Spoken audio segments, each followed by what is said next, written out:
Hi,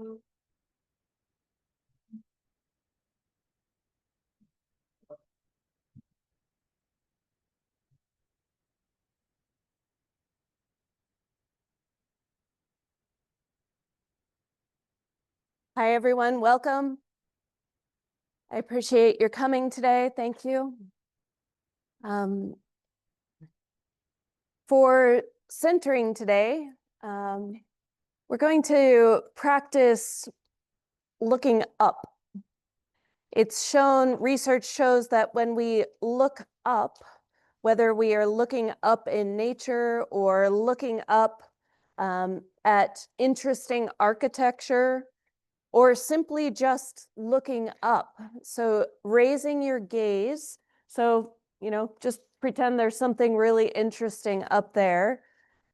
It brings different parts of your brain online. So I want to introduce it to you because it's a new concept for me that I've been practicing and finding that it's really satisfying. So whether we're stargazing, whether you're cloud watching, whether you're marveling at the buildings around campus, taking time away from when we are looking either at the horizon or down below, for instance, if we're on our devices, or if you're in class and typically you're just looking ahead, take some time to practice looking up because it brings other parts of our brain online so that we can expand our outlook, essentially for real by what we're looking at.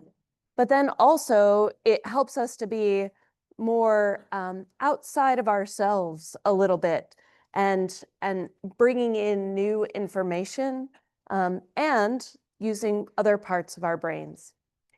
So as you look up, I have found that almost immediately I feel something different in my body.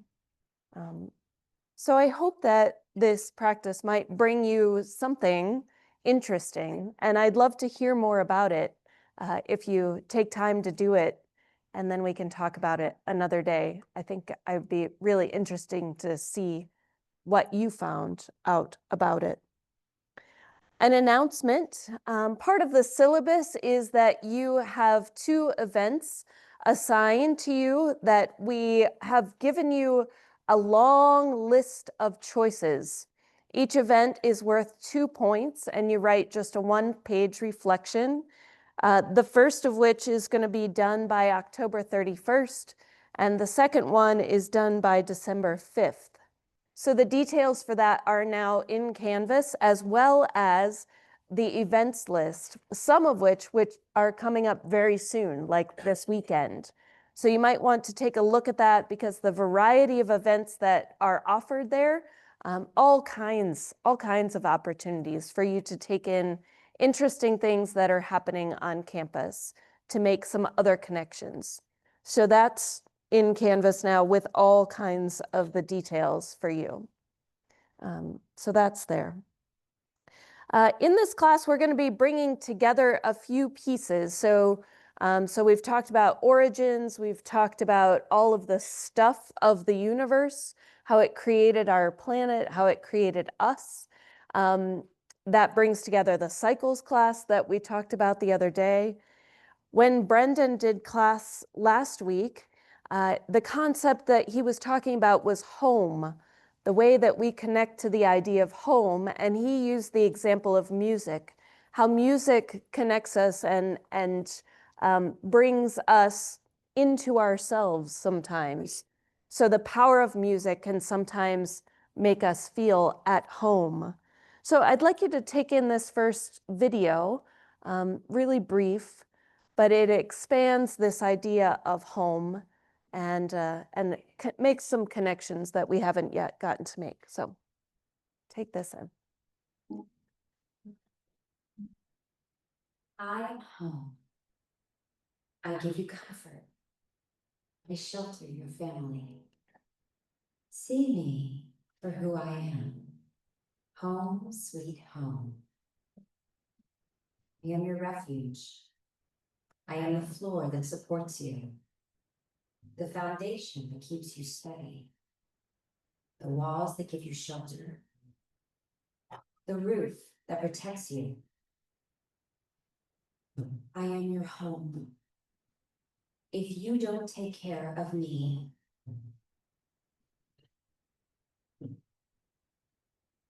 I cannot take care of you.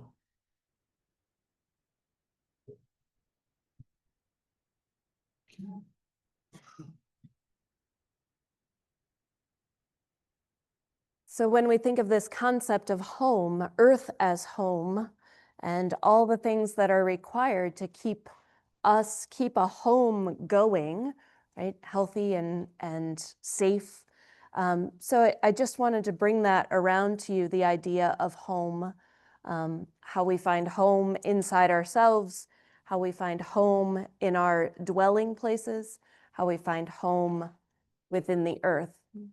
So after talking about the cycles last week, I felt like that was a good piece to bring around, that we are connected in this way to our home. So earth as our home, bodies as earth, and then our bodies as home. So all of this is where we ended on Tuesday, the idea that we are thinking about your thinking. We're thinking about metacognition. And so last time we ended on the topic of menstruation. And if you find that you're feeling closed to that topic, you might have the opportunity for reflection, that metacognition about why are you closed to that topic? What is it about that that makes you not comfortable, uncomfortable? So considering the why, asking those questions about yourself and the metacognition, because we're going to build on where we ended on Tuesday very directly to where we start today.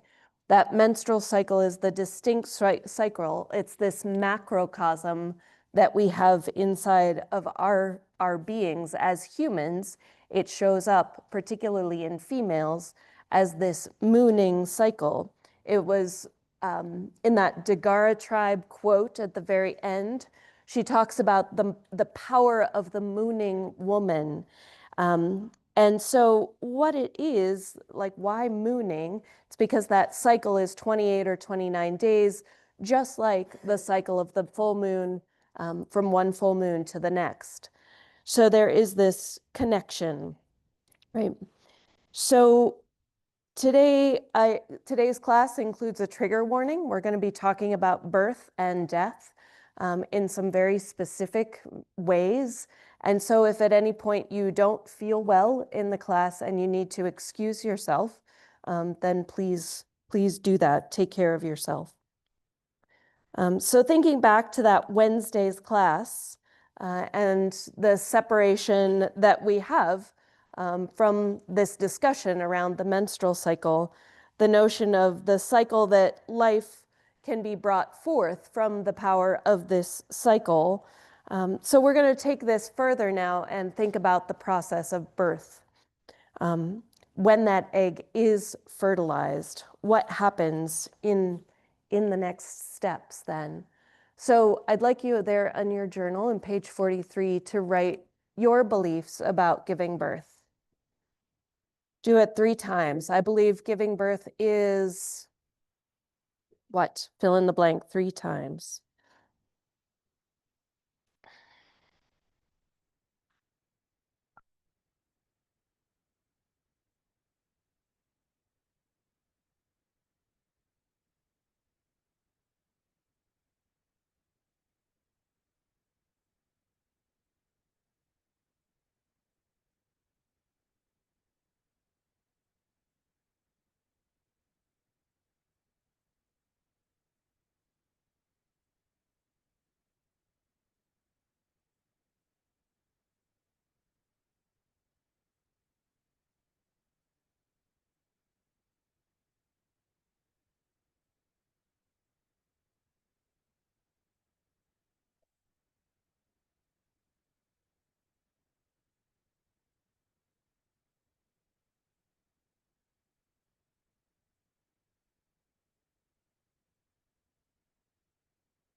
Would anyone like to share? one or more of your fill in the blanks. There's someone like second row, third row. There you go. Thanks, Logan. I said, I believe that giving birth is beauty. Is what? Beautiful? Beautiful. Were you like referring to one word? Beautiful. Yep. Beautiful.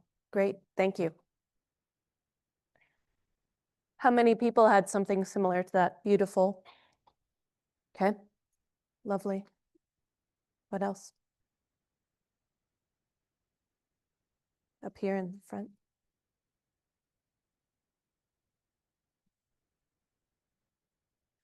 I said that giving birth is honorable, painful, and a choice. Mm-hmm. Honorable, painful, and choice. Anyone else? I said birth was a miracle, a sacrifice, and a new beginning. Mm-hmm. Beautiful. Yeah. So many perceptions, stories, beliefs about birth.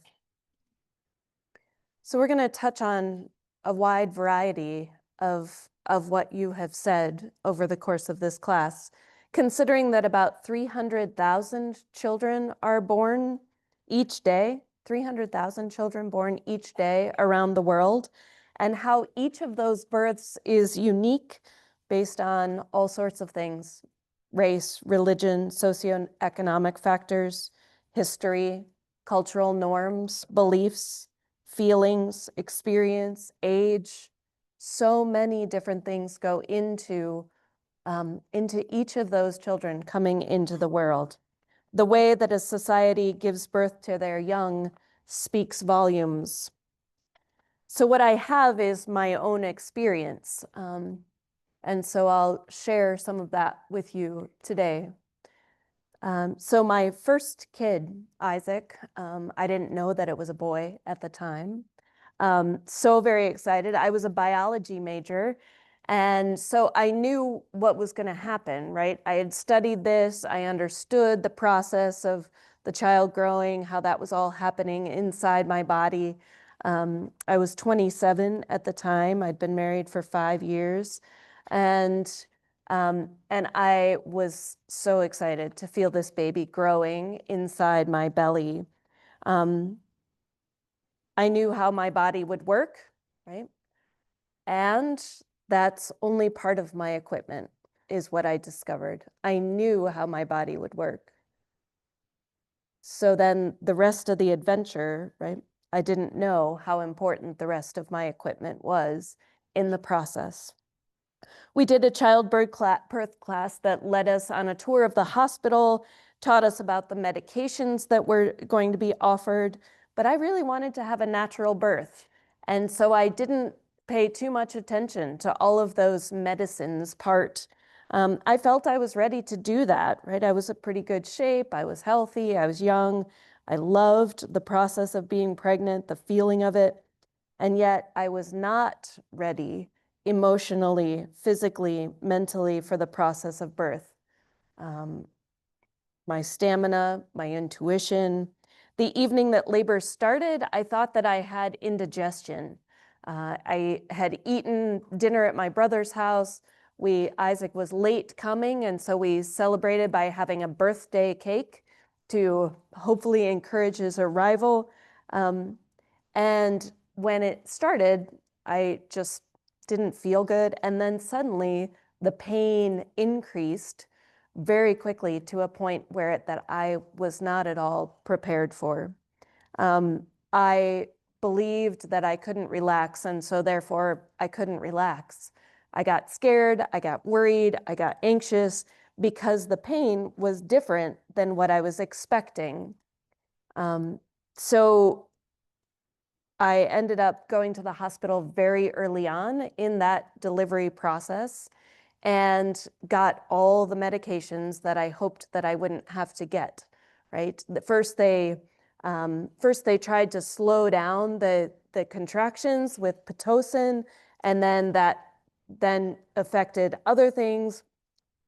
ultimately, I ended up laying on my back in the bed with an epidural, which is a shot that goes into your neck and puts the rest of your body essentially to sleep. So I couldn't feel anything. So then they had to do something then to speed labor back up. So then there was more medications. And then my body was so confused by all of these medications that when it came time to actually try to push the baby out, his heart rate, because he's being affected by all those medications, that whole mom and baby connection. And so his heart rate was going down. And so they prepped me for a C-section, cutting him out of me. But they said, well, we'll wait just a little bit. And what happened was I ended up trying to push him out when I couldn't feel what I was doing. And so then they ended up just using a vacuum suction on his head and pulling him out. And so it ended up being very traumatic, right? It was a really hard time to be there. So then he was in a trauma situation because his heart rate was depressed because of all of this that had just happened. And so he rushed off, my husband rushed off, and there I was left all by myself to just wonder what just happened that was so different than what I thought it was going to be like. So that idea of what do you do to prepare, it ended up okay. We struggled to get Isaac to nurse because of those medications that he had received. He needed to be monitored because of this really early life experience. But overall, with some recovery time, both of us were okay. So going back for a moment to that combination of medication, sometimes those medications are really necessary, and sometimes they're just given without understanding. So in my case, I was having back labor because Isaac was facing the wrong way inside of me. Typically, as a child is born, their face is against the mother's backbone. So that softer part of their body is against the hard part of the mother. And so there's a way for them. But Isaac was backwards. So the back of his head, the bone, was against my bone, which was causing all of the pain.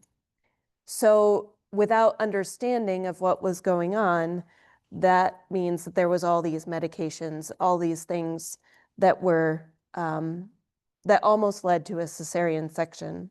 So in a cesarean section, they cut open the skin, they go through the wall of the muscle, and then into the uterus where the baby is being held. So this is the cesarean delivery rate. So it looks like, what I experienced in Pennsylvania is that between 28 and 31% of women in Pennsylvania are having cesarean sections. So you can see in other states, some are higher, some are lower. But there are emergency C-sections like I almost had. And then there are planned C-sections as well. Sometimes people like to schedule when their baby is going to be born, whether that's from the doctor's perspective or whether that's from the parent's perspective. It is definitely easier to schedule because otherwise you simply don't know when the baby is going to arrive. So there's been a 6-fold increase in C-sections over the last 40 years. So reasons for a C-section would be health problems in the mother carrying more than one baby, the size or position of the baby, which would be true in my case, the baby's health is in danger. These are the 5 to 10%. That would be a reasonable range for cesarean sections. But then there are some side effects of the common labor interventions like mine, epidural early in labor, labor induction before the baby is ready. So I think that the numbers are higher than they could be, because of some level of disconnect, right? Prioritizing the mother's abilities to give birth. So it is obvious that if we go back to our roots, we know how to do this. Women have been birthing since the beginning of women. This is a basalt figurine of a woman giving birth that was sculpted somewhere between 500 and 1000 AD. Notice that she's not laying on her back, which is how we typically in our culture now think about giving birth, but she's using her whole body to birth that baby, using gravity to birth that baby. So understanding that there are other ways to do it than how we do it in our culture, what's expected. So it's about asking the questions. What is possible at the birthing center where you or someone you know might be going, right? Getting a full education about what's possible. So 10 years later, I was pregnant again with my son, Henry. And this time I knew with my whole being that I had to change my story. I was so afraid of what happened with Isaac that I didn't want to replay any of that scenario. And I had to overcome a lot of fear that I was already carrying. So some of you in this room will give birth someday, and some of you might just be a support person for somebody else who's giving birth. It's either way, you have a say, right? You have an important choices about how you are going to participate. What is your attitude and approach to either being a support or being in this situation yourself?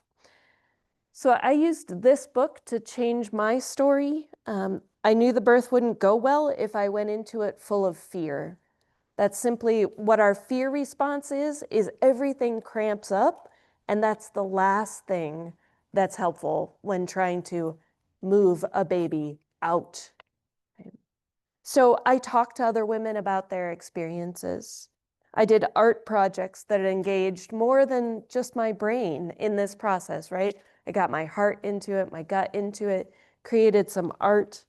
I came to understand that I didn't fail Isaac. I didn't fail myself just because it didn't go the way I expected it to. I just had a lot to learn, and now I had the opportunity to do that whole unlearning of the experience. And so what I did was I reviewed the books, all that stuff that I knew, quote unquote, from biology. I reviewed books about the anatomy of birth, and I imagined how it was going to happen in my body. So the baby is in here in the uterus, right? And then the way that the baby gets out is that the cervix dilates and the baby moves through. The cervix is a sphincter. Sphincter is a circular muscle group that remains contracted until something needs to move through. So if you think about your anal sphincter or your bladder sphincter, those have to open to let pee and poop out. This is true for this circular muscle group of the cervix too. By being afraid, I was just literally trying to hold on and clenching everything. So when you think or expect that birth is going to be painful, obviously we try to avoid pain. That's what our brains want. So thinking about what is the fear, understanding the fear, so that the muscles, if we can understand it, then we can relax a little bit into it. So I practiced hypnobirthing, which is a strategy of relaxation that's healthy during pregnancy. And then it also helps during birth.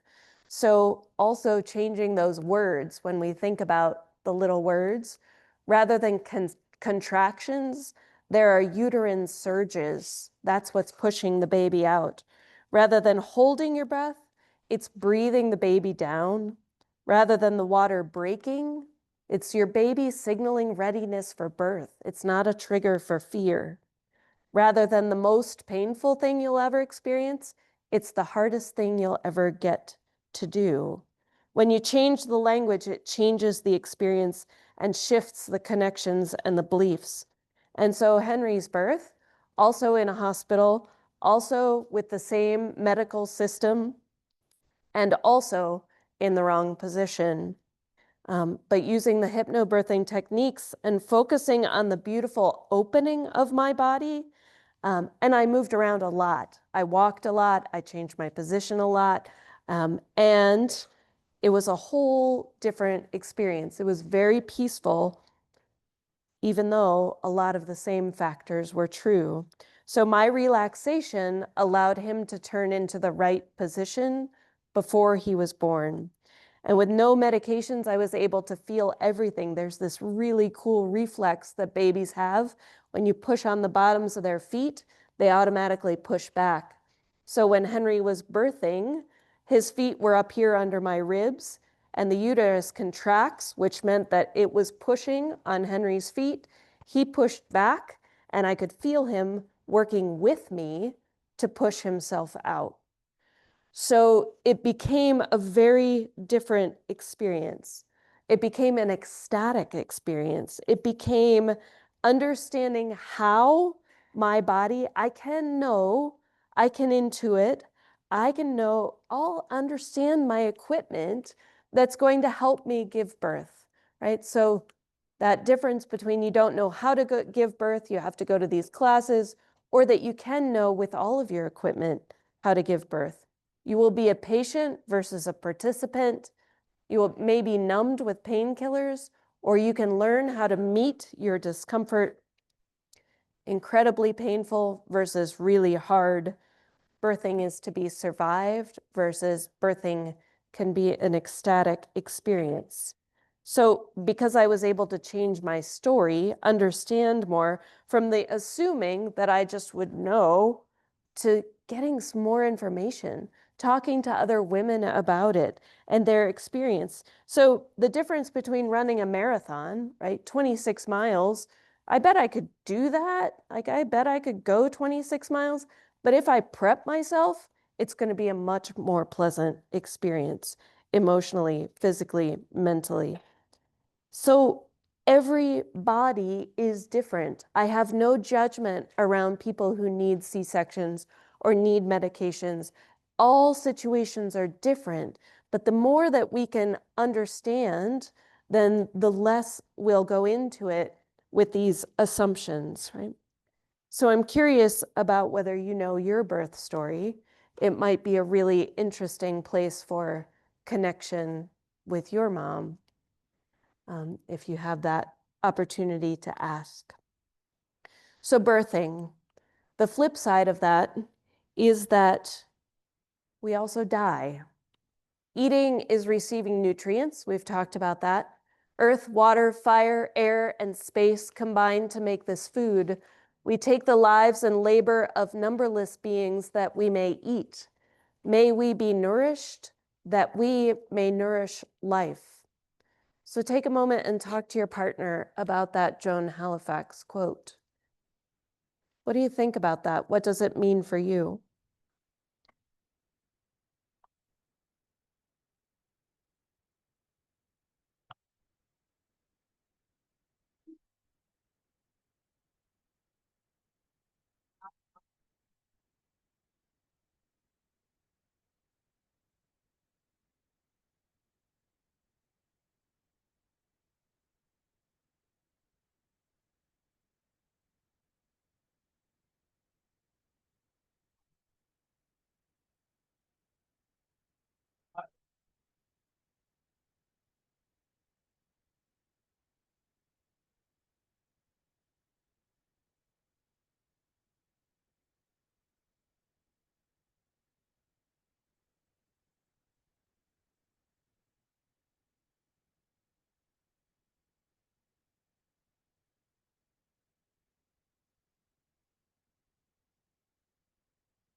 Oh, I didn't give it to you. It's okay. I'll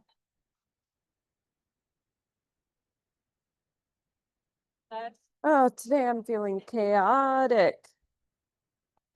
Yeah, there you go. Thank you.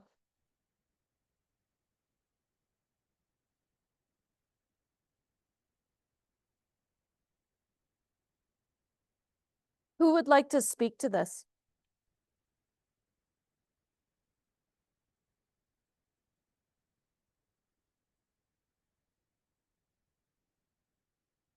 Maybe someone we haven't heard from yet.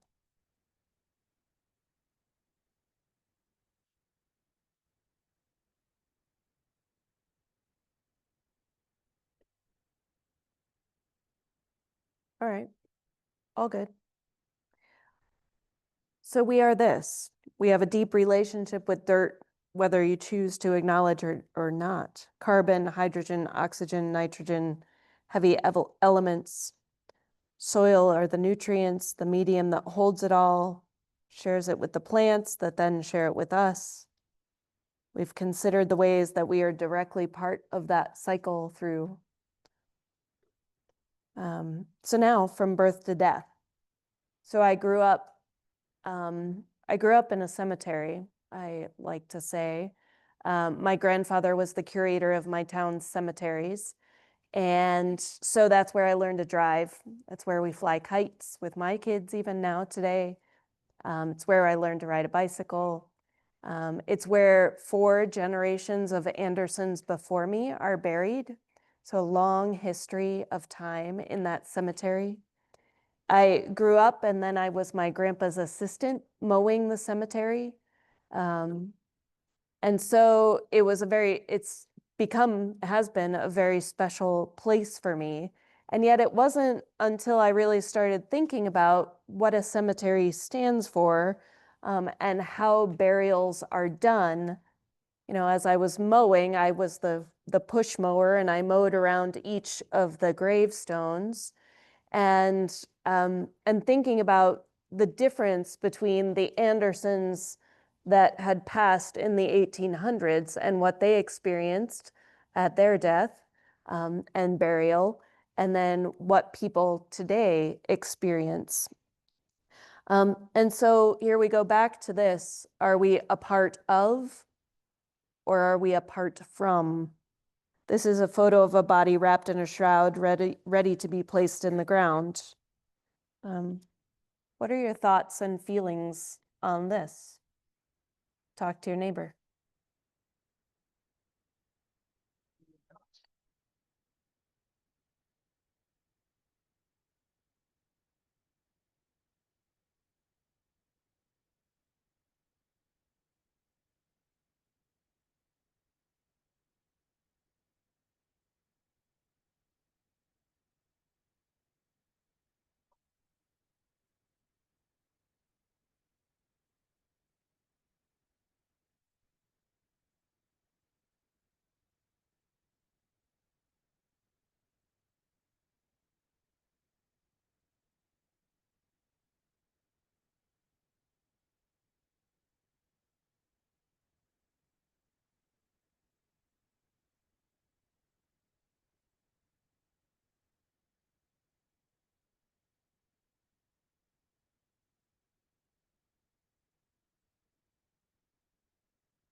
So this is one way where, you know, the person is directly part of the nutrient cycle.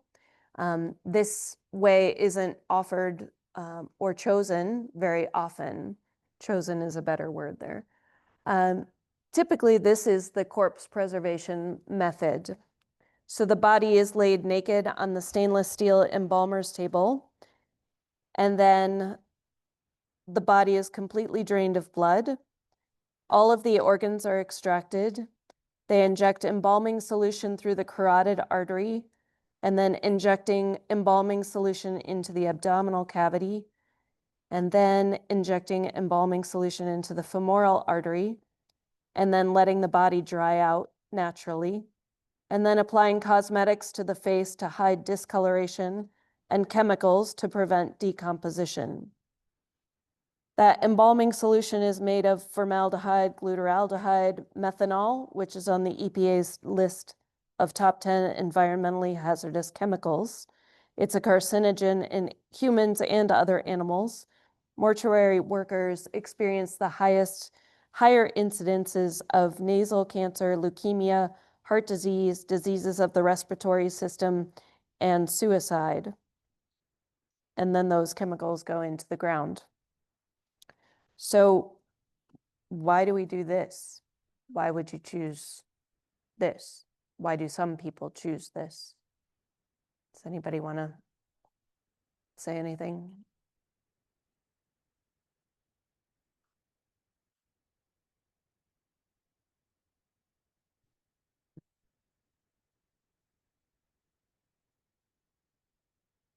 Um, I don't think many people do this anymore, but I know that back in the day, the ancient Egyptians did this a lot of the times Mhm. to, and I don't really know why they did it, but they had a reason for it. I'll tell you that.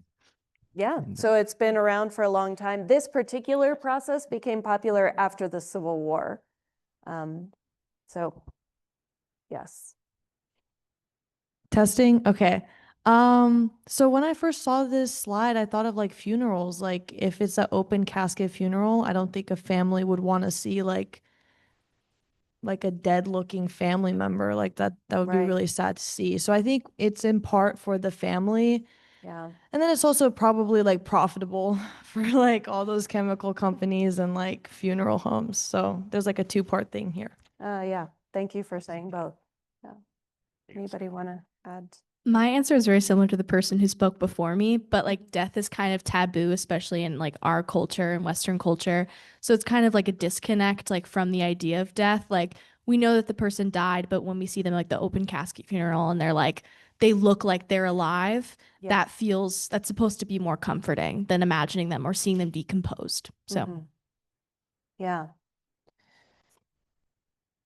So we put these toxins into our loved ones so that they look good for us, so that they look alive, so that we are more comfortable with the process. So after this happens, then the American cemetery, which often looks very green on the surface, following that viewing, the body is sealed inside a metal casket or a lacquered wooden coffin, which is then lowered into a concrete vault and buried.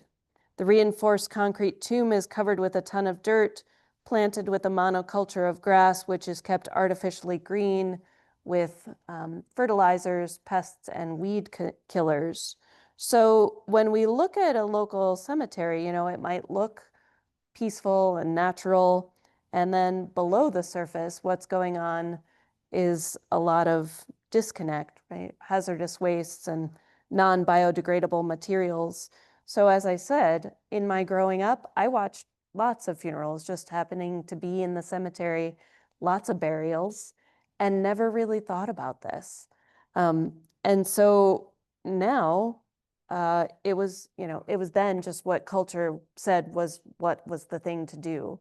And so now in talking to my mom, she's like, I don't want all that stuff. Like, I just want a box and like put me in a natural wooden box and I want to go into the ground. And so understanding that we have choices is what's important. All the way along, choices, right? So what about cremation? That's a very popular choice. Actually, over 50% of people these days are opting for cremation.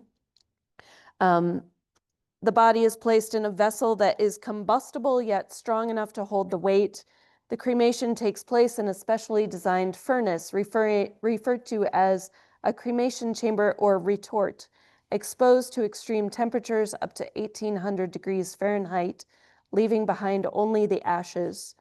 The cooling period then happens, and then the remains are inspected for any metal remnants left behind, pins, screws, joints, those kinds of things.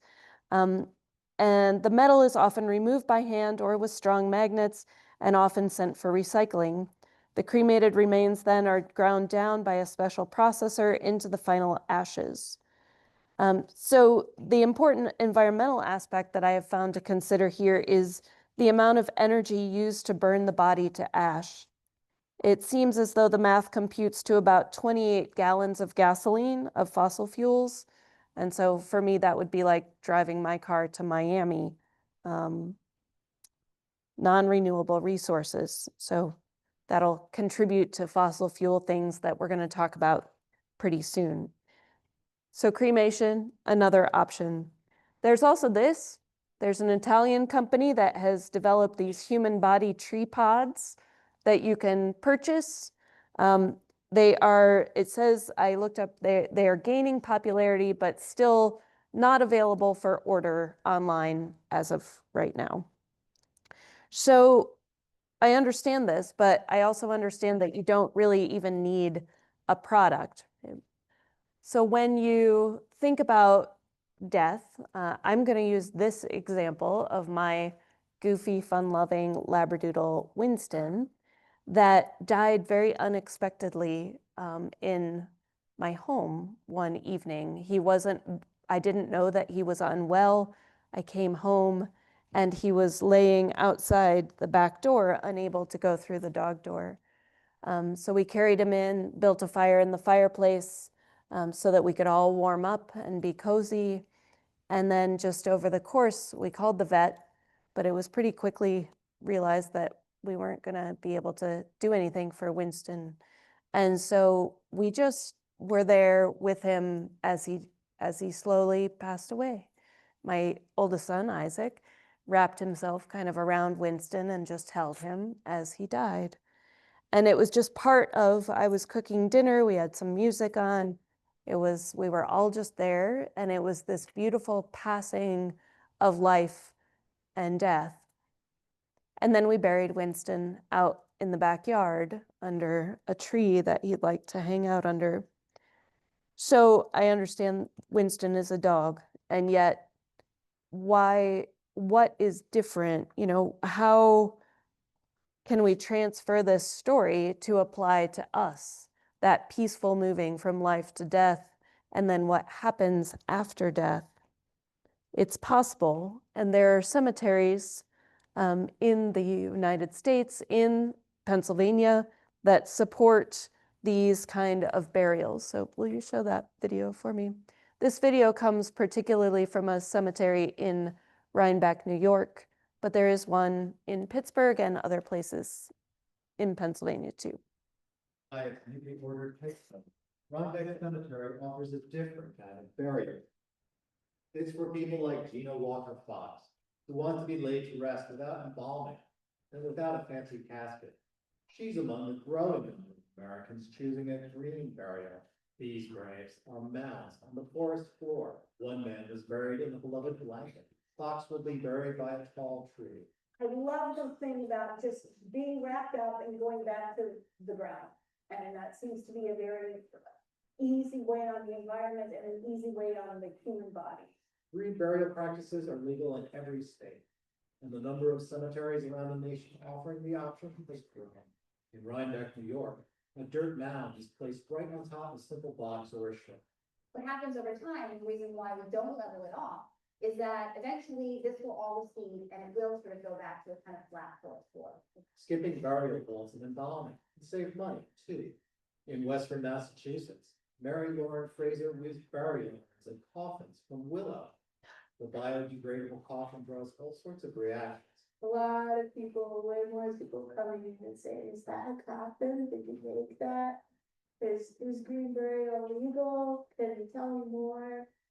Historic Vale Cemetery in Schenectady, New York, performs green burials in a grassy spot, downhill from its granite markers and angels. Becky and Chris Mancuso chose this spot after losing their stillborn child this year. They didn't want chemicals being used on their daughter. He built a wooden burial box himself. The main motivation was just wanting to try to connect with my dead daughter and in any way that I could do something for her, which my wife and I neither of us had the chance to. That was very hard for us. Anna Grace Denton Mancuso is buried in the shade of a willow tree, a peaceful spot for her parents to reflect. Michael Hill, Associated Press. Hello, my name is Adam Ferrari.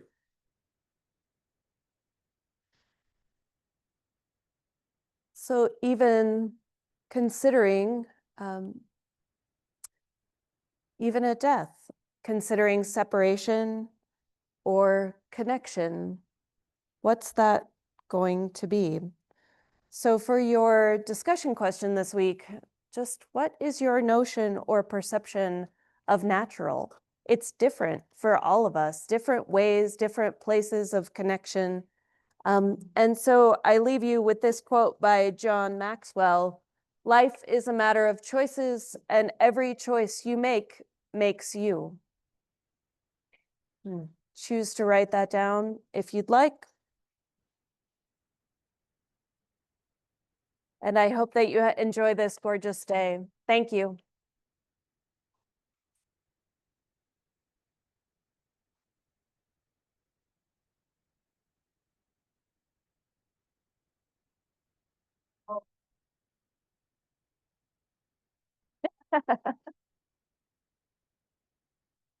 Hi, how are you? I'm okay, thank you. I just wanted to say that I don't know where I found this out, probably online. But women didn't used to get love on their backs. It was like this weird French doctor that had like a fetish. Yeah, oh, Like, interesting. giving birth if you wanted to see it. It's like, let's start getting on our backs now. So it's like, it's literally just like a few weird guys. Right, oh, that creeps me out. Yeah. Like, oh, and just makes me so sad for the whatever millions of women that's given birth. I to feel like, and I that. also heard that like, I think the best way to do it is like squatting. 'Cause, Yeah. Like the gravity. Gravity and the pressure and the, yeah, all of that. Yeah, I liked your birth story. Like, Thank it you. reminded me of my mom. Like I'm Oh, one good. of three. So oh, it sweet. reminded me of my mom. That's great. Yeah. Thanks for saying It so. was hard in the first. It was month. good learning and Yes.